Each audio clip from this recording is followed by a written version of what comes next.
Hello! Muli na naman po tayong nagbabalik para sa panibagong kabanata. Hindi na nakapagpigil si Guillermo matapos masaksihan ang kawalan ng respeto ni Kim sa kanyang anak na si Gabriel at ang pangmamaliit nito kay Victoria. Isang malakas na sampal ang ginawad niya na tuluyan nagpabago sa takbo ng kanilang relasyon. Ngunit sa kabila ng pag-asang muling mabubuo ang pamilya, isang matinding selos ang susubok sa pasensya ni Guillermo habang nagpaplano siyang suyuin ang kanyang dating asawa. Isang larawan ang magpapainit sa kanyang ulo.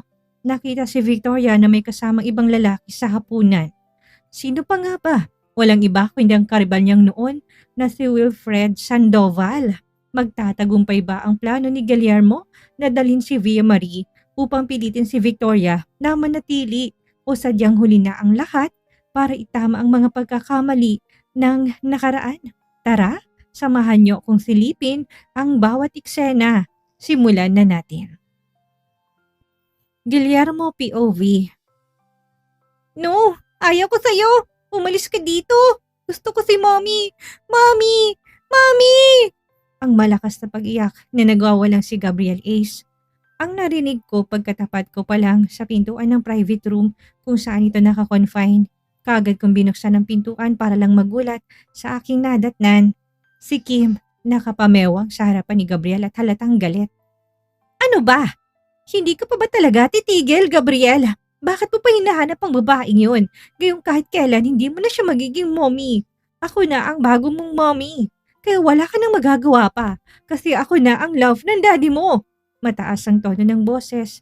Nasagot ni Kim. Kaagad na nagsalubong ang kilay ko sa aking narinig. Ito kasi ang kauna-unahang pagkakataon na narinig ko ang ganitong klaseng tono ng boses ni Kim na para bang wala itong pakialam sa anak ko. No, hindi po. Gusto ko si Mommy! Mommy! Mommy! Muling bigkas ni Gabriel. Patuloy ito sa malakas na pag-iyak at halos patakbong nilapitan ko si Kim na mapansin kong itinaas nitong isa nitong kamay at akmang hahampasin nito si Gabriel. Don't dare nasaktan ang anak ko! Galit kong bigkas. Napansin ko na kaagad na napalingon si Kim sa gawi ko. Namimilog ang mga mata sa matinding pagkagulat at napalunok ng makailang ulit. Guillermo, nandito ka na? Kailan ka pa dumating? Teka lang, mali ang iniisip mo. Actually, kaya ako nandito para alagaan si Gabriel. Pautal-utal nitong sambit. Ang kaninang kakaibang timbre ng boses nito ay biglang nagbago. Napalitan niyo ng lambing na parabang hindi makabasag pinggan. Daddy, ayoko na kay Tita Kim. Ayoko na sa kanya kasi bad siya. Umiiyak namang bigkas ni Gabriel. Kaagad ko rin namang dinaluhan ito at pinunasan ang luha sa mga mata. Shh, tahan na Gabriel. Mahina akong sabit. Kaya lang parang walang narinig na patuloy ito sa pag-iyak. Patuloy sa pagbigkas ng katagang mommy na parang isang palaso na patuloy na sumusugat sa puso ko. Mommy! Mommy! Bigkas nito. Nakita mo na, Guillermo.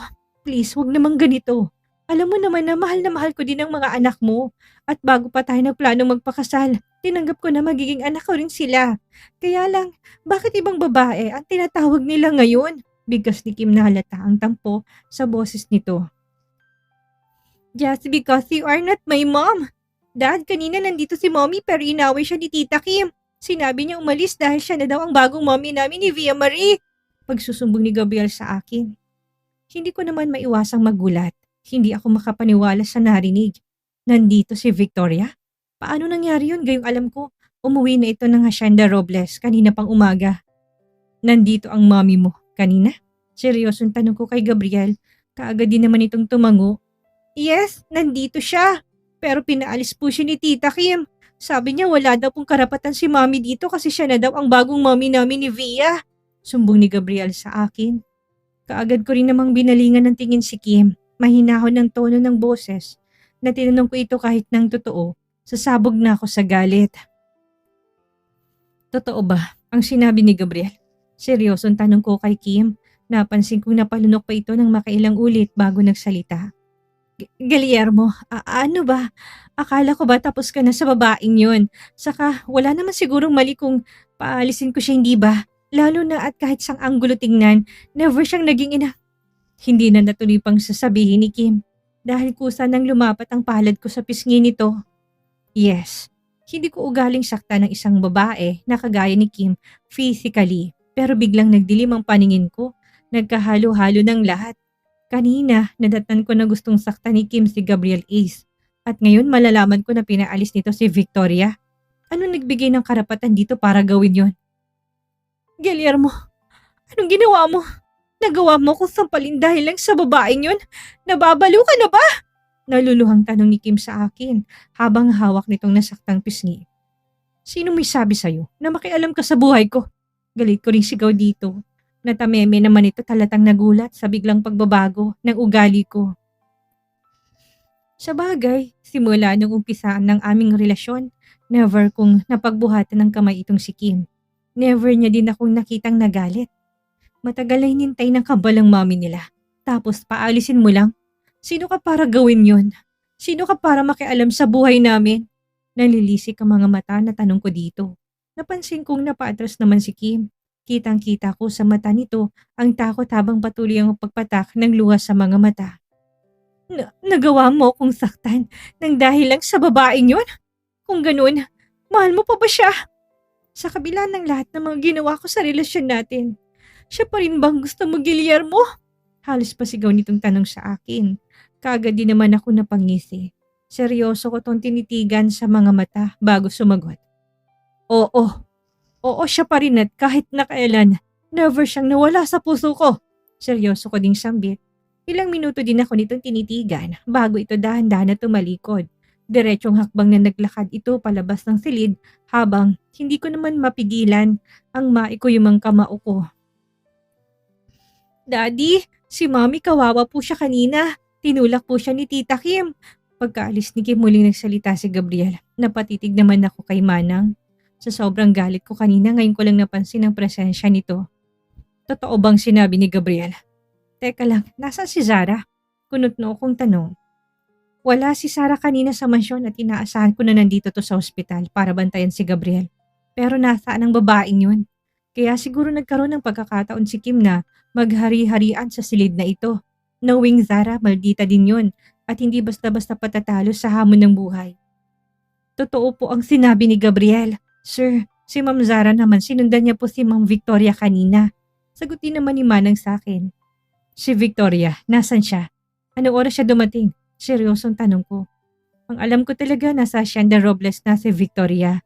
Yun din kasi ang balita sa akin ni Augusto eh. Noong dumating po kayo sir, kakaalis lang po ni Ma'am Victoria. Sinundan po siya ni Zara para pigilan kasi nga po umiiyak si Gabriel. Kaya lang gusto din yata umiwas ni Ma'am Victoria sa gulo. Lalo na't nagwawala kanina si Ma'am Kim. Tinatawag niya pong kabit si Ma'am Victoria kaya siguro umalis na lang. Nag-uumpisa ang pagkukwento ni Manang. Maras naman ako napabuntong hininga. Kung maaga siguro kung dumating, baka nagpang-abot pa kami ni Victoria. Alam ko na mali ako kung hindi siguro ako napasobra sa pag-inom ng alak. Hindi siguro mangyayari to. Akmang sasagot pa sana ako nang biglang bumukas ang pintuan ng kwarto. Pumasok si Sarah na nakasimangot. Mabuti naman na tumalis ng lintik na Kim na yon. Yamot itong bigkas. Mabilis ko itong nilapitan. Nasaan si Victoria? Seryosong tanong ko dito. Si Ate Victoria? Malamang umalis na. Ikaw ba naman ang tinaboy ng hilaw mong karelasyon at katakot-takot ang pang-iinsultong natanggap niya? Hindi ka ba naman biglang mag-walk out? Yamot itong sagot sa akin. Pagkatapos itong sabihin ng katagang yon, nilapitan ito si Gabriel para pakalmahin. Tita, nasan po si Mommy? Bakit hindi niyo siya kasama? Narinig kong tanong din naman kaagad ni Gabriel kay Zara. Hindi naman ako nakaimik, tahimik lang ako nakamasid sa anak ko. Ang nakikitang nagdurusang anak ko, hindi lang sa physical na aspeto kundi pati na rin sa emosyonal, ay mas lalo nagpapalala sa nararamdaman kong guilt. Hindi ko kaya nakikitang anak ko na nahihirapan. Tahan na, Gabriel. Huwag kang mag-alala, babalik din mamaya si Mommy. Love ka nun at hindi ka nun matitiis. Sagot din naman ni Zara dito. Pilitong pinapakalma ni Zara pero walang epekto. Mas lalo lang itong umiyak ng malakas. Hindi ko naman mapigilan ang mapabuntong hininga. Nilabas ko ang aking cellphone at muling tinawagan si Victoria. Sinagot din naman kaagad nito ang tawag ko. Ilang ring pa lang kaya kahit papano, hindi ko mapigilan ng makaramdam ng tuwa. Hello, sino to? Seryoso nitong bigkas. Oo nga pala, hindi nito alam ang number ko. Nung nagkasama kami kagabi, never nitong tinanong ang number ko. Victoria, ako to si Guillermo. Seryosong sambit ko. Ilang segundong katahimikan ang namayani sa pagitan naming dalawa nang muli nang nagsalita. Ikaw pala, bakit? May kailangan ka? Kasual nitong tanong na para bang isa na lamang akong dati nitong kakilala na para bang wala kaming matamis na pinagsamahan noon. Mas lalo ko tuloy ako naramdam ng sama ng loob. Pero syempre hindi ko to dapat ipahalata dito. Walang dahilan para magalit ako sa ipinapakita nitong pag-uugali sa akin ngayon. Mahirap na, baka bigla na lang ako nitong iwasan. Kailangan ko tong suyuin at kunin ang loob nito. Nabalitaan ko na nandito ka daw kagaling kanina. Bakit bigla ka nalang umalis? Dapat inintay mo kahit saglit lang ang pagdating ko. Si Gabriel, umiiyak siya, hinahanap ka niya. Seryosong sambit ko. Is that so? I mean, nandyan ang fiancé mo kanina. Nag-away kami. Nagalit siya sa akin at awkward naman kung mag-stay ako ng medyo matagal-tagal. Lalo na't hindi maganda sa mental health ng isang bata na may mga adults na nagtatalo sa harapan niya. Seryosong sambit nito. Hindi ko naman mapigilan ng maikuyom ang kamao ko. Lihim ko minumura sa isipan ko si Kim. Kung hindi sana to nakialam, edi sana kasama ni Gabriel ngayon ang ina niya at muli ko din sanang nasilayan si Victoria. Hindi talaga magandang idea na gagamit ako ng ibang babae para lang papaniwalain ang sarili na naka-move on na ako kay Victoria eh. Hindi totoo yun dahil kahit nakatiting, never na nawala sa puso't isipan ko si Victoria. Mahal na mahal ko to eh. Nakaalis na si Kim. Pwede ka nang bumalik dito ngayon. I mean, nasan ka? Susunduin kita. Seryosong sambit ko. Guillermo, Victoria, hinihintay ka na anak natin. Please, pwede bang bumalik ka dito? Si Gabriel, kanina pa siya umiiyak at hindi namin siya mapatahan. Hinahanap ka niya. Seryosong sambit ko. Oh, well, may gagawin pa ako ngayon, pero pwede bang makausap ko si Gabriel? Sagot din naman ito. Hindi ko naman mapigilan ng makaramdam ng panlulumo. Naisip ko lang, gaano ba kahalaga ang gagawin nito kumpara sa balikan ng anak namin na nangangailangan ng atensyon nito. Shit, kahit na gusto ko pang makausap si Victoria, wala na akong nagawa pa kundi ang ipasa kong cellphone kay Gabriel na noon ay bigla na lang natigil sa pag-iyak nang sabihin ko na gusto itong makausap ng ina niya. Mommy, babalik po ba kayo dito? Umalis na po si Tita Kim. Wala na pong mga away sa'yo, Mommy. Narinig ko pang excited nitong bigkas. Wala sa sariling napaupo ako sa couch na nasa gilid lang din ng kama nito. Tahimik akong makikinig sa pag-uusap ng mag-ina. Po, hindi po kayo makakapunta ngayon? Bakit po, Mommy? Halatang panlulumo sa mukha ni Gabriel. Napansin ko muli itong naluha pero mabilis din itong pinunasan. Tumitig sa akin bago dahan-dahan na tumango. Yes po, Mommy. Good boy po ako kasi big boy na po ako. Talaga po? Mamaya? Pupunta po kayo dito sa akin mamaya? Excited nitong bigkas. Isang matamis na ngiti ang kaagad na gumuhit sa labi ni Gabriel kaya hindi ko na din mapigilan ang mapangiti. I love you too, Mommy. Opo, good boy po ako. Hindi na po ako iiyak tapos inumin ko na rin po yung mga gamot ko. Thank you po, Mommy. Muli nitong bigkas. Hindi ko naman mapigilan ng mapangiti. Heist, kay sarap ng ganito. Natutuwa ako na makita na nakangiti na ngayon si Gabriel. Masaya akong isipin na hindi din naman pala kayang tiisin ni Victoria ang anak namin eh. Ngayon ko lang din lubos na napatunayan na kailangan pala talaga ng mga anak ko ang tunay nilang ina. Kahit na anong gawin ko, hindi na mabubura sa isipan nila si Victoria. Sa isang salita lang nito, kaagad na tumigil sa pag-iyak si Gabriel. Siguro ito na ang tamang pagkakataon na seryosohin kong panunuyo kay Victoria. Hindi lang para sa kapakanan ng mga anak namin, kundi pati na rin sa sarili ko. Nang mapansin kong tuluyan nang ibinaba ni Gabriel ang cellphone, dali-dali kong inagaw yun dito. Nang titigan ko ang monitor, ganun na lang ang panlulumo ko nang mapansin ko na naka-end na ang tawag. Natapos ng pag-uusap ng mag-ina na hindi man lang nagpaalam si Victoria sa akin. Daddy, pupunta daw si Mommy mamaya. Kakain lang daw siya ng dinner with friend, tapos pupunta siya. Wika nito sa akin. Hindi ko naman mapigilan ang mapakunot noo. Sinong friend ba ang kasama ni Victoria? Lalaki kaya? Manliligaw nito? Isa ba yung dinner date? Sa isipin kong yon, nakakaramdam na ako ng paninikip ng aking dibdib. Lalo nang maisip ko na baka na naman ang Wilfred Sandoval ang kasama nito.